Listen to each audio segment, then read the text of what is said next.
Running a hotel wasn't just a job for me, it was my whole life. My name's Sarah, and this hotel was my world.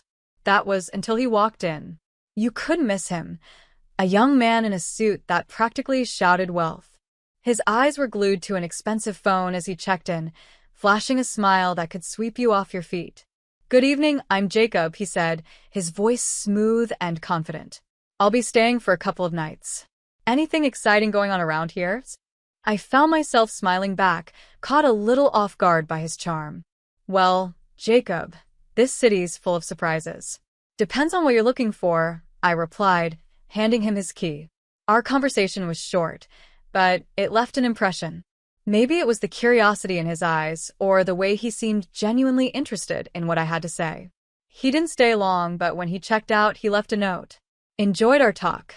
Care to continue it over dinner?" it said. I hesitated. I wasn't used to mixing work and my personal life, but there was something about him that intrigued me. I decided to take a chance. We met at a cozy restaurant, the kind of place where the buzz of chatter and clinking glasses made you feel like the rest of the world didn't exist. "You've really got that hotel running like clockwork, don't you, Sarah?" Jacob said with a smile as we settled into our seats.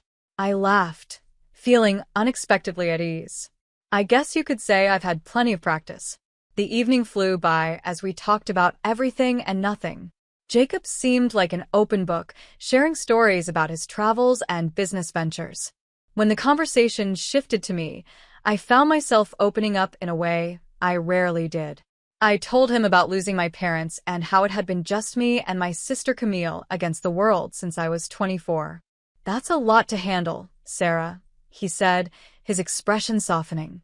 His eyes held a mix of admiration and something else I couldn't quite figure out. I shrugged it off, saying, "We all deal with the cards we're given, right? Camille has always been my top priority.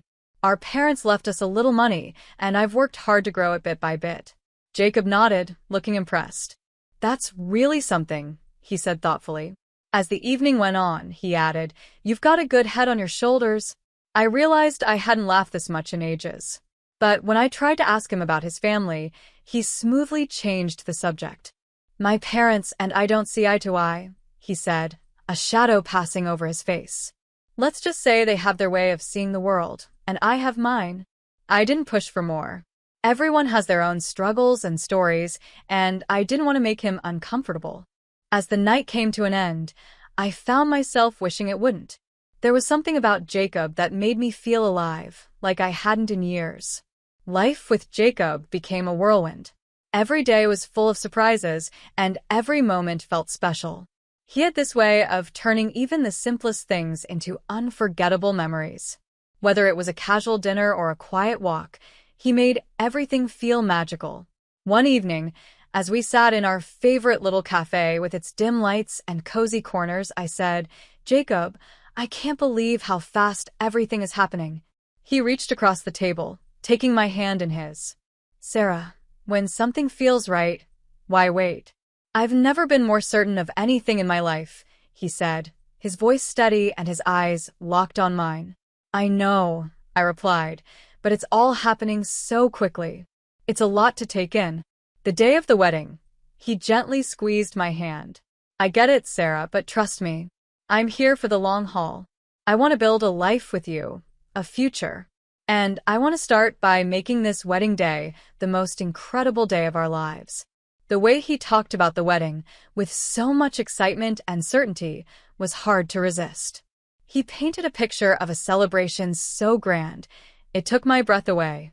"Imagine it, Sarah," he said, his voice brimming with enthusiasm. "A ceremony no one will forget.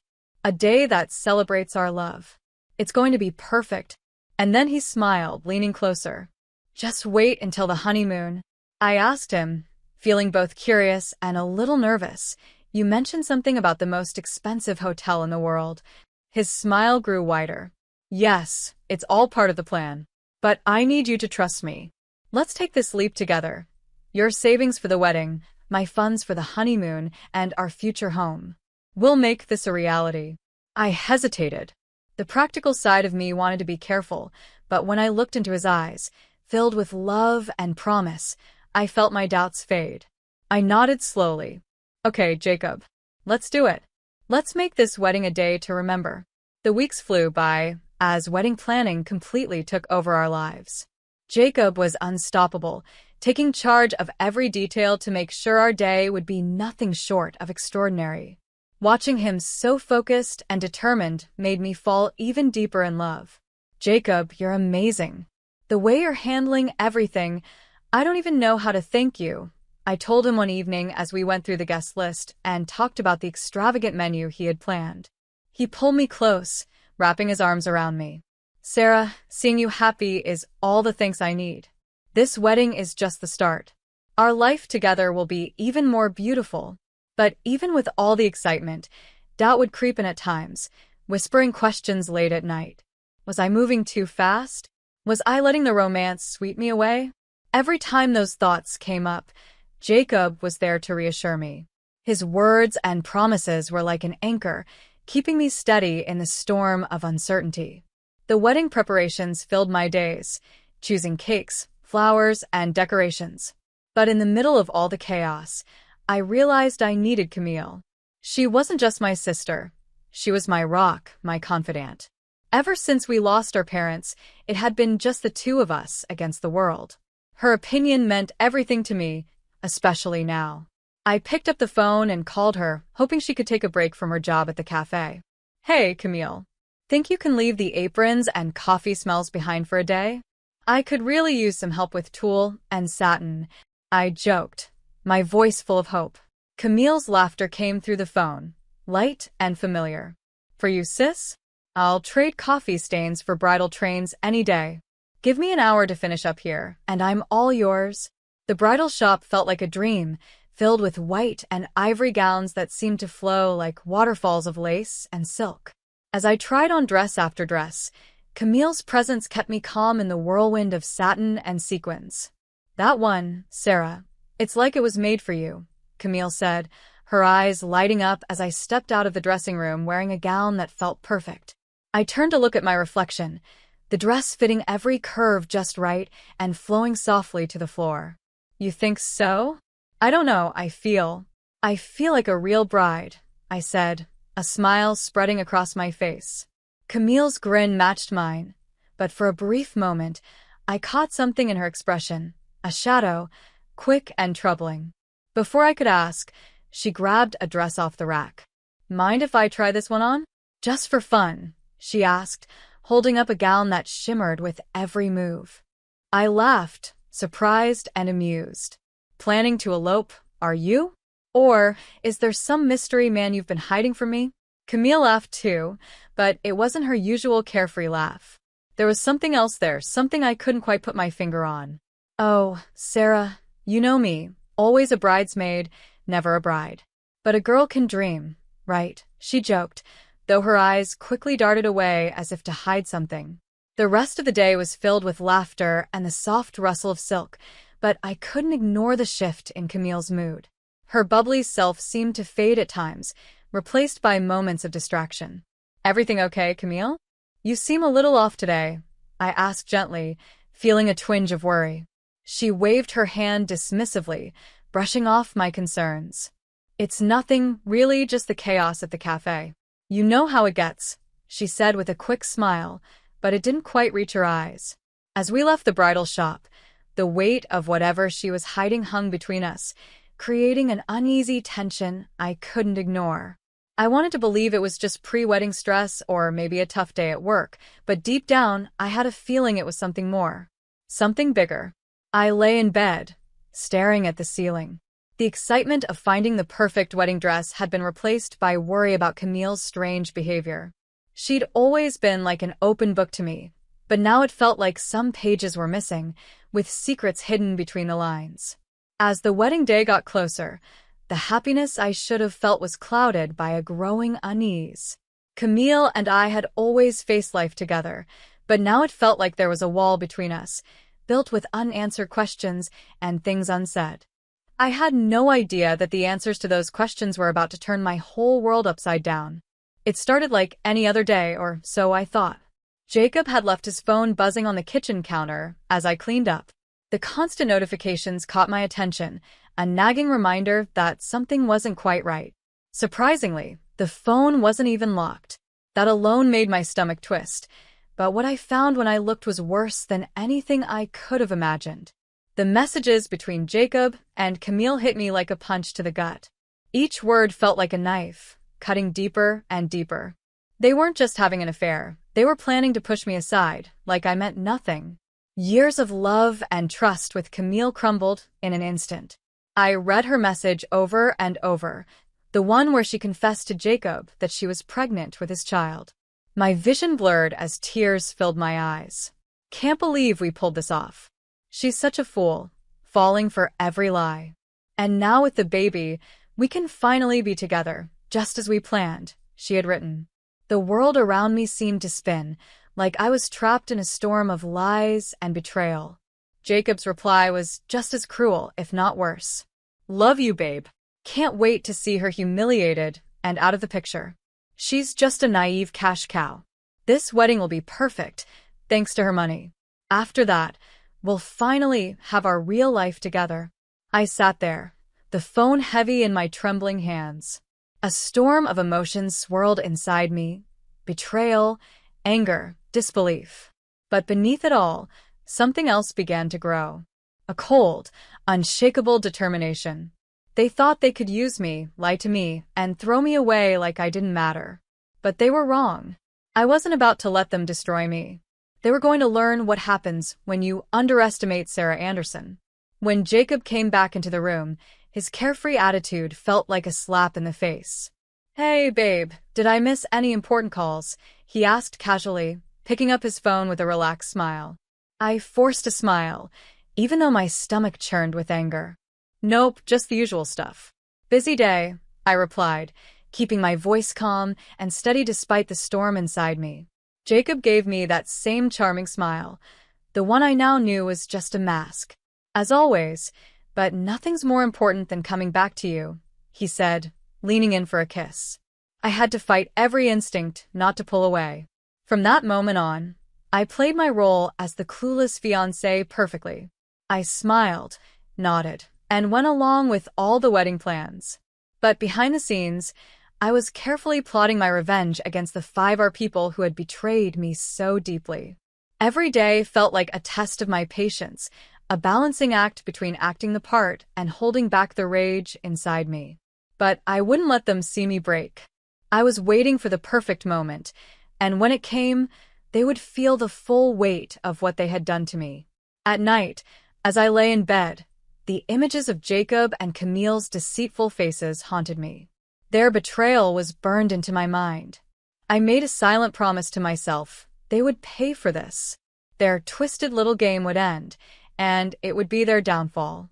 I was no longer just the heartbroken fiancé. I was the one plotting their undoing. My revenge would be precise, careful, and oh, so satisfying. The days leading up to the wedding felt surreal. On the surface, everything was perfect: the flowers, the guest list, the dress. But underneath, a storm of anger and betrayal was brewing. Jacob stayed the same, all smiles and affection, completely unaware of the disaster waiting for him. Sarah, everything's coming together so beautifully. This wedding is going to be the talk of the town, he said one evening as we went over the final details. I nodded, my smile polished and fake. Yes, it's going to be a day to remember, I replied, knowing full well the meaning behind my words was something he could never imagine. Facing Camille was harder. She was the sister I had once loved and protected, but now she felt like a stranger to me. Everything she said, everything she did, was a painful reminder of her betrayal. Still, I kept my mask on, pretending to be the same loving sister who didn't know about the knife she'd driven into my back. Sarah, you're handling everything so well. I don't know how you do it, Camille said one day as we worked on the seating arrangements. I smiled at her, the perfect picture of calm. It's all about making sure the day is unforgettable, I said, my words hiding a truth she would never see coming. I looked at her, the sister I thought I knew, and forced a laugh. Oh, Camille, you know me. I've always been good at organizing chaos, I said, the irony of my words not lost on me. As the wedding day got closer, the tension grew heavier, like walking a tightrope while trying not to fall.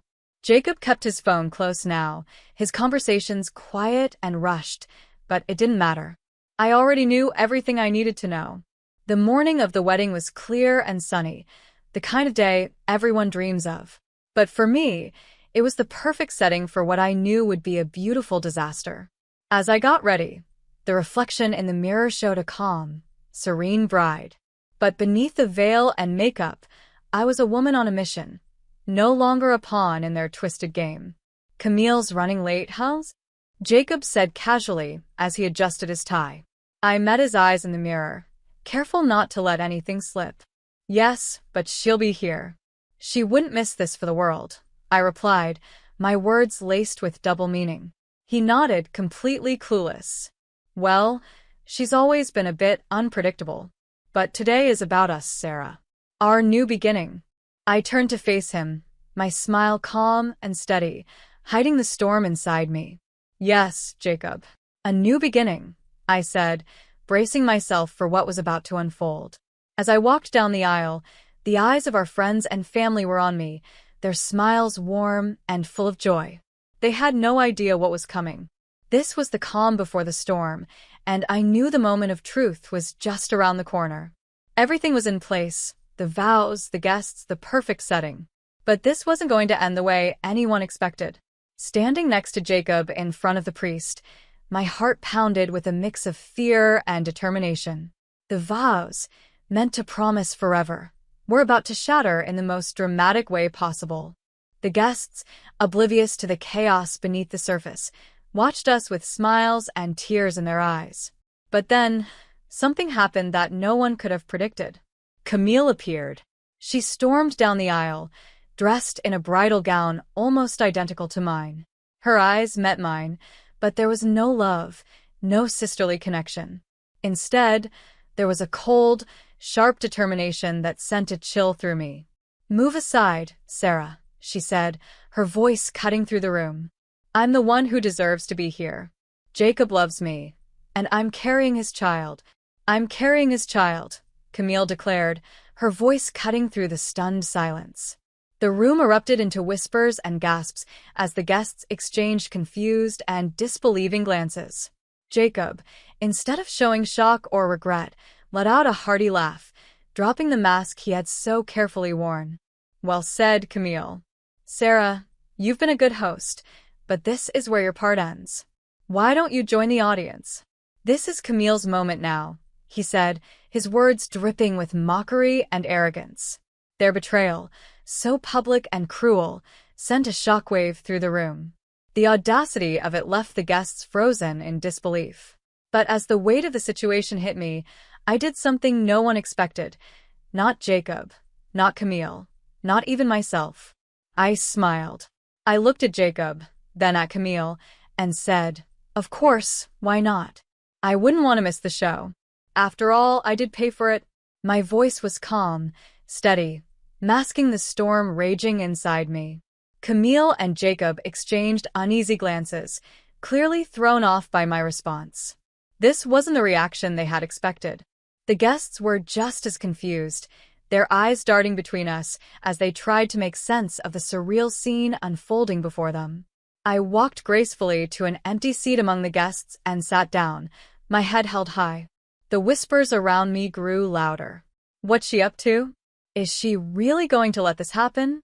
The questions buzzed through the crowd like bees, but I stayed serene, a statue in the middle of the chaos. Jacob and Camille, now standing together at the altar, looked unsettled. My calm demeanor had cracked the confidence in their plan to humiliate me. This wasn't playing out the way they'd hoped. "What's your game, Sarah? Why are you so calm?" Jacob asked, his voice a mix of confusion and unease. I met his gaze, my smile unwavering. "No game, Jacob. Just enjoying the fruits of my labor. Please go ahead." "I'm eager to see how this all turns out," I replied, my words sharp and deliberate, like a knife wrapped in velvet. The ceremony continued, but the atmosphere was different now. The tension in the room was palpable, the guests caught between shock and anticipation. They couldn't tell if they were witnessing a wedding or the opening act of a dramatic disaster. As Camille and Jacob exchanged vows, their words felt hollow, a mockery of the sacred promises they were meant to represent. I sat there, surrounded by friends and family who struggled to comprehend what they were seeing. Inside me, the fire of betrayal burned, but my composure never wavered. They thought they'd won. Little did they know, this was only the beginning of my plan. I knew this was just the start. The real drama was yet to unfold, and Camille and Jacob, in their arrogance, had unknowingly set themselves up for their own downfall. As the priest asked if anyone objected, the doors burst open with a loud bang. A woman, older and worn, stormed in, her eyes blazing with fury. "Stop this wedding right now," she demanded, her voice slicing through the silence like a knife. Jacob's face turned ghostly pale, his eyes wide with panic. "Sabrina? What are you doing here?" he stammered, his polished facade crumbling in an instant. Sabrina, Jacob's legal wife, as I had uncovered, marched straight to the altar. "I'm here to stop you from making an even bigger fool of yourself and these people," she said, her voice firm. Then she turned to me with a sympathetic look. "Sarah, you deserve to know the truth." The guests broke into murmurs, the scene unfolding in front of them more gripping than anything they'd ever seen. Camille clutched her stomach, her face frozen in shock and fear. Sabrina didn't hold back. "Jacob is a liar and a cheat. His investments failed, and he's drowning in debt. He's been using all of you to try and save himself," she said, her voice steady and loud. "And Camille, you poor girl, you're just another pawn in his twisted game." The room erupted into chaos. Guests stood up, their whispers growing louder with each passing second. Jacob tried to speak, but the uproar drowned out his voice. I rose to my feet, my heart pounding, but my voice stayed calm and strong. "There's more," I announced, my words cutting through the noise. The room fell silent again, every eye on me. I hired a private investigator after I found out about Jacob and Camille's affair. Not only is Jacob married and drowning in debt, but he's also been hiding a child, a daughter he's never supported. Camille's face crumpled, her expression shifting from shock to devastation. "Jacob, is this true? Tell me she's lying," she pleaded, her voice breaking. Jacob stood there, pale and defeated, with no words left to defend himself. His web of lies and betrayal had unraveled completely, leaving him exposed for all to see. But the final blow was still to come. As the guests tried to process the revelations, 3 stern figures entered the room: Jacob's parents. I had contacted them and told them everything, and now they were here to confront their son. Jacob's father, a man of few words but great authority, stepped forward. His voice, filled with disappointment and anger, cut through the tension like a blade. "Jacob, you are no son of mine. Your actions today and in the past have shown your true character. You are cut off from this family and our fortune." The room fell into an uneasy silence as Jacob's face turned from pale to ashen, the weight of his ruined schemes sinking in. The game was over, and he had lost everything. I looked at Jacob, Camille, and the broken dreams they had tried to build on lies. The pain of their betrayal still hurt, but as I stood there on what was supposed to be my happiest day, I realized this wasn't the end of my story. It was the start of something new. In the days that followed, I found myself in court, seeking justice for everything Jacob had done. The courtroom felt like a different world, where my pain and humiliation were turned into legal arguments and stacks of paperwork. "Jacob, you didn't just break a promise. You shattered trust and took advantage of my kindness," I said firmly, my voice steady and clear. "You owe me more than an apology. You owe me compensation for turning my life upside down." The judge's gavel came down, the sharp sound cutting through the tense silence. "The court finds in favor of the plaintiff. The defendant is hereby ordered to pay $93,000 in damages for the emotional distress and financial loss caused," the judge declared. His words were like a balm to my wounded spirit. As I left the courtroom, the heavy weight of the past months started to lift. Justice had been served, But I knew the journey to healing had only just begun. Jacob's troubles didn't stop with me. Sabrina, his legal wife, was filled with anger and hurt. She filed her own case against him, demanding compensation for his betrayal and neglect of their child. The once confident, smooth-talking man was now tangled in a web of his own lies, with no way out. As for Camille, my sister, the person I had loved and trusted the most, she was left alone and abandoned. Jacob had fled the city, leaving her to deal with the mess they had created. She was pregnant and terrified, a far cry from the carefree, happy girl she used to be. One day, she came to me, her eyes filled with tears. "Sarah, I know I don't deserve your forgiveness, but I'm lost, and I don't know what to do," she pleaded. I looked at her, the sister I had once done anything for. My heart ached, but the pain of her betrayal was too fresh, too deep. "Camille, you are my family, my blood. But what you did isn't something I can just forgive or forget. You made your choices, and now you have to live with them, just like I'm living with mine," I said quietly. The distance between us wasn't just physical. It was a deep canyon of betrayal and hurt, too wide and too deep to ever bridge again. Life went on, but the scars from those painful months stayed with me. They were a reminder of what I had been through, of how I had survived, and of the strength I never knew I had. I focused on rebuilding my life, finding comfort in the simple things. I had loved, lost, trusted, and been betrayed. But through it all, I survived. Looking back at everything, I realized the most important journey wasn't about others. It was the one I was taking within myself. It was a journey of healing, finding my strength again, and learning how to trust and love once more.